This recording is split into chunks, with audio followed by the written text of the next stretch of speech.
Hi, நான் ஸ்ரீராம். எல்லாருக்கும் தமிழ் புத்தாண்டு நல்வாழ்த்துக்கள். நான் தான் எடிட்டோரியல் செக்ஷன் கொண்டு போகிறேங்க. ஸோ என்னை பற்றின ஒரு குட்டி இன்ட்ரோ என்ன அப்படின்னு பார்த்தோன்னா, நானும் பேங்கிங் ஆஸ்பிரண்ட். நான் ஒரு 11 மெயின்ஸ் எழுதியிருக்கேங்க. 11 மெயின்ஸில் 3 இன்டர்வியூ போயிருக்கேன். அதுக்கப்புறம் ஸ்டாஃப் செலெக்ஷன் போர்ட் எஸ்எஸ்பியில் 4 அட்டெம்ப்ட் கொடுத்துருக்கேன். 4ல் 3 கான்ஃபரன்ஸ் ஆகிருக்கேன். அது மட்டும் இல்லாமல் ப்ரைவேட் கம்பெனிஸில் ஒரு 4 இன்டர்வியூஸ் மேலே அட்டெண்ட் பண்ணியிருக்கேன். ஓகே, என்னோடய எக்ஸ்பீரியன்ஸ்லேருந்து பார்க்கும்போது எடிட்டோரியல் ரொம்ப முக்கியங்க. Editorial plays a big role in interviews.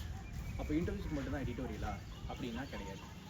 நம்ம கண்டிப்பாக ஒரு 40 மினிட்ஸ் டு 50 மினிட்ஸ் எடிட்டோரியலுக்கு டைம் ஸ்பெண்ட் பண்ணுறோம் அப்படின்னா எந்தெந்த சப்ஜெக்ட்ஸில் அது ஹெல்ப்பாக இருக்க போகுது அப்படின்னு பார்த்தோம்னா 3 சப்ஜெக்ட்ஸ் தான்.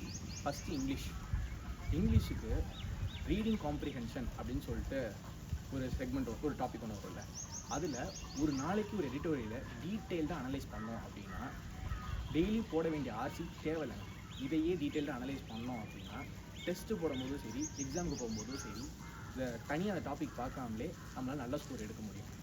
அதுக்கப்புறம் கிராமர் ஒரு நார்மல் சென்டென்ஸை விட எடிட்டோரியலில் ரொம்ப அழகாகவே இருக்கும். அதே மாதிரி நிறையாவும் இருக்கும். கொஞ்சம் நல்லா டீப்பாக ஒரு மெயின்ஸ் லெவலில் இருக்கிற ஒரு கிராமர் பேட்டர்ன் எடிட்டோரியலில் இருக்குங்க. ஓகே, அதுக்கப்புறம் என்னங்க, இருக்கிறதுலே ரொம்ப முக்கியம் இங்கிலீஷ் அண்டர்ஸ்டாண்டிங், சென்டென்ஸ் அண்டர்ஸ்டாண்டிங். பார்க்க ஒரு சென்டென்ஸாக இருக்கும், ஆனால் அதுக்கு பின்னாடி அந்த ஒக்காபை புரிஞ்சு பார்க்குறப்போ வேற ஒரு மீனிங் தரும். அதுதான் எடிட்டோரியல். ஸோ எடிட்டோரியல் அந்த இடத்துல ரொம்ப தனித்துவமாக இருக்கும். அதனால் இங்கிலீஷ் அண்டர்ஸ்டாண்டிங்க்கும் ரீடிங் அண்டர்ஸ்டாண்டிங்க்கும் எடிட்டோரியல் ரொம்ப முக்கியங்க. அதுக்கப்புறம் என்னப்பா இது மட்டும்தானா அப்படின்னு கேட்டால், கரண்ட் அஃபேர்ஸ் செக்ஷனில் அந்த 2 எடிட்டோரியல் பார்த்தா அவ்வளோ ஸ்கோர் டிஃப்ரென்ஸ் காட்டிட முடியுமானா கிடையாது. பட் ஆனால் எடிட்டோரியல் படிக்காதவனுக்கும் எடிட்டோரியல் படிக்கிறவனுக்கும் ஒரு மார்க் டிஃப்ரென்ஸ் வரும். அந்த ஒரு குட்டி டிஃப்ரென்ஸை காட்டலாம் எடிட்டோரியல் படித்தா. அது மட்டும் இல்லாமல் நம்மளால் ப்ரிசைஸ்டாக மட்டும்தான் கரண்ட் அஃபேர்ஸ் அட்டெம்ப்ட் கொடுப்போமானா கிடையாது. நம்ம என்ன பண்ணுவோம், திடீர்னு குத்தி விட்டுருவோம். குத்தி விடுறதுக்கு பதிலாக நம்மளால் ஒரு எடிட்டோரியலில் டீட்டெயில்டாக படித்தோம் அப்படின்னா நம்ம அது மூலியமாக ஒரு கால்குலேட்டிவ் கெஸ் பண்ணலாங்க கரண்ட் அஃபேர்ஸ் செக்ஷனில். ஸோ அந்த இடத்துல ஹெல்ப் பண்ணும். 3வது இன்டர்வியூவில் ஒரு இன்டர்வியூர் கேள்வி கேட்குறாருன்னு வச்சுக்கோங்களேன். அவர் ஒரு கொஸ்டின் வருது, ஒரு கொஸ்டின் ரைஸ் பண்ணுறாரு அப்படின்னாலே ஒரு ஸ்டாட்டிக்கான கொஸ்டினாக தான் இருக்கும். ப்ரைமரி செக்டார்னால் என்ன அப்படி கேட்பாங்க. இல்லைனா எக்கனாமிக் கிளைமேட்னா என்ன அப்படின்னு ஒரு கேள்வி கேட்பாங்க. இதுக்கு எல்லாத்துக்குமே ஆன்சர் எதுக்குள்ளே இருக்குன்னா எடிட்டோரியலுக்குள்ளே இருக்கும். கரண்ட் அஃபேர்ஸில் என்ன நடக்குதோ அந்த ஸ்டாட்டிக் எடுத்து தாங்க கேட்பாங்க. ஸோ எடிட்டோரியல் படிக்கிறதுனால இவ்வளோ பெனிஃபிட்ஸ் இருக்குது.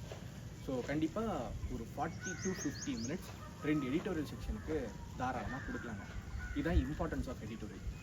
அதுக்கப்புறம் இந்த எடிட்டோரியல் செக்ஷனை எப்படி கொண்டு போகிறோம் அப்படின்னா, நான் தூத்துக்குடியில் ஆஃப்லைன் கிளாஸில் படிச்சிருக்கேன். ஸோ அபித் சார் எப்படி அந்த எடிட்டோரியலில் அவர் ஸ்டைலில் எடுப்பாரோ, கிளாஸில் எப்படி எடுப்பாரோ, எப்படி புரிய வைப்பாரோ, அதே ஃபார்மேட் கிட்டத்தட்ட அந்த மாதிரி தாங்க கொண்டு போக போகிறோம். ஸோ அவர் எப்படி ட்ரை பண்ண போகிறாரோ அதே மாதிரி தான் ட்ரை பண்ண போகிறோம். அதே மாதிரி புரிஞ்சுக்க போகிறோம். அதே மாதிரி ஒக்காப்ஸ் படிக்க போகிறோம். அதே மாதிரி ரிவிஷன் பண்ண போகிறோம். ஸோ இதை இப்படி தான் கொண்டு போக போகிறோம் அப்படின்னு சொல்லி ஒரு ஐடியா இருக்குது. So for the next 5 days, அடுத்த 5 நாளைக்கு நம்ம ரெக்கார்டட் வீடியோவாக போட போகிறோங்க. ரெக்கார்டட் வீடியோவாக ஒரு நாளைக்கு ஹாஃப் எடிட்டோரியல்னு சொல்லி ஒரு 2 எடிட்டோரியல் கவர் பண்ணலாம். உங்களோட ஃபீட்பேக்ஸ், உங்களோட சப்போர்ட்டை வச்சு டெய்லி மார்னிங் 7 o'clock ஒரு வீக்குக்கு 5 கிளாஸ் அப்படின்னு சொல்லி 7 மணிக்கு வீடியோ வந்துடுங்க. லைவ் வந்துடும். ஸோ நீங்கள் லைவில் கண்டிப்பாக அட்டன் பண்ணுங்கள். அட்டன் பண்ணி உங்கள் ஃபீட்பேக் அண்ட் உங்கள் சப்போர்ட் ரொம்ப முக்கியங்க. அதுக்கப்புறம் ஓகே, இது எப்படி கொண்டு போகிறோம் அப்படின்னு சொல்லியாச்சு. நான் இன்னும் கொஞ்சம் என்னென்ன திங்ஸ் வச்சுருக்கேன், என்னென்ன ஆட் பண்ணலாம், எடிட்டோரியல் என்னென்ன ஆட் பண்ணலாம் அப்படின்றப்போ ஒரு கிளாஸ் ஆரம்பிக்கிறோம் அப்படின்னா என்னை பொறுத்த வரைக்கும் ஒரு சென்டென்ஸை புரிஞ்சுக்கணும் அப்படின்னா ஃபஸ்ட்டு ஒக்காபோட மீனிங் தெரிஞ்சுக்கணுங்க. அதே மாதிரி சென்டென்ஸை புரிஞ்சுக்கிறதுக்கு முன்னாடியே அந்த ஒக்காப் பார்த்தோம்னா அந்த ஒக்காபில் இருக்க மல்டிபிள் மீனிங்ஸையும் தெரிஞ்சுக்கலாம். ஸோ ஒக்காபு ஃபஸ்ட்டு படிப்போம். அதுக்கப்புறம் அந்த எடிட்டோரியலில் புரிஞ்சுக்கிறதுக்கு ஒரு ஃபண்டமெண்டல் கான்செப்ட். ஏன்னா நம்ம எப்படி படிக்க போகிறோம், சும்மா வாசித்து அர்த்தத்தை தெரிஞ்சுக்க போகிறது கிடையாது. டீட்டெயில்டாக படிக்க போகிறோம் அப்படின்னா அவரோட ஃபண்டமெண்டல்ஸ் ரொம்ப டெப்த்தாக போகாது.